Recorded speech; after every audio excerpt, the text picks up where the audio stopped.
We always heard of blockchains and cryptocurrency, but what actually they are and what the difference between them? Blockchain is a secure method to work as a ledger to record and monitor all the data and information transaction on the top of internet. It is literally just a chain of blocks that are linked together with each new block to the previous block so that nobody can tamper with any of the previous block without detection. Cryptocurrency is the form of digital currency used for digital transaction online and so-called a token, for example bitcoins, ethereums, and etc. Originally, blockchain and cryptocurrency concept is created by Satoshi Nakamoto for the usage of cryptocurrency transacting. When time goes on, the concept of blockchain even extends its usage on the other applications such as stock market and voting system. Today, investors still rely on brokers and dealers to perform their transactions in stock market. The process is slow and service fee will be charged.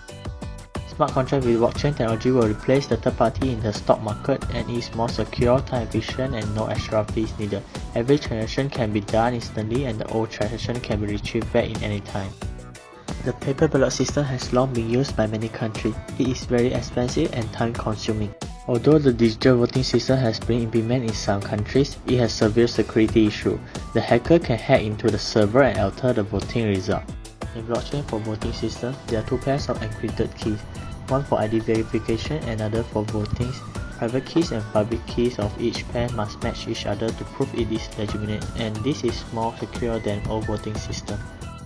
The government can count the votes easily as the transaction is done in the blockchain, and the voters did not need to worry about the privacy because the public key and the private key is separated.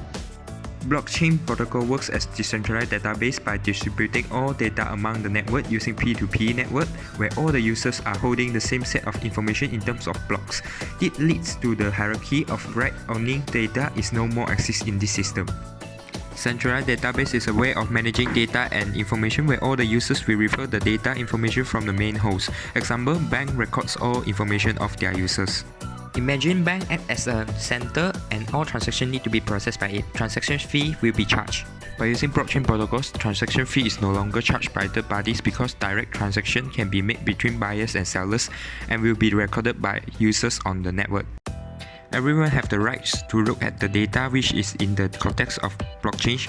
Any information inserted into the blockchain, it cannot be tampered, which means data is secured by cryptography algorithm which have a linkage between previous and current blocks. Once the text change, the whole linkage change and the error will be detected.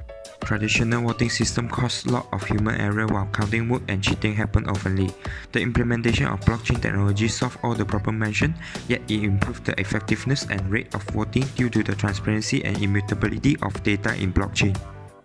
So, you guys know how is the transaction in the blockchain begin validate. Let's say A sends money to B.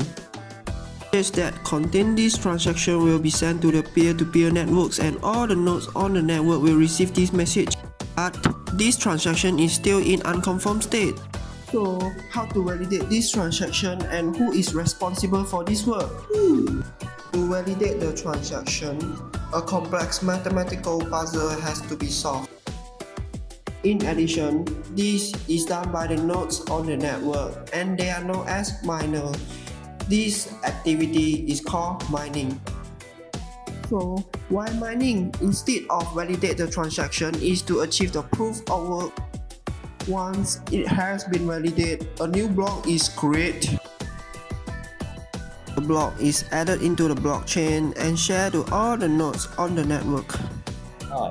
What we have discussed is one way to validate transaction on blockchain known as proof of work. Another alternative way is proof of stake, which is more energy efficient as it does not require solving computational puzzles. Here's how it works. One node is pseudo-randomly chosen to validate the next block. To be chosen as a validator, a node has to deposit a certain amount of points in the network as stake. The higher the stake, the higher the chance to be chosen to validate the next block. Once chosen, the node will check if all transactions inside the block are indeed valid. If they are, the node signs off the block and adds it into the blockchain. As a reward, the node receives a fee associated with the transactions inside the block. Okay, but how can we trust the validators to only validate valid transactions? That is where the stake comes in. Validators will lose their stake if they approve fraudulent transactions. We can always trust the validators inside the network to do their job correctly, as it is in their financial interest to do so.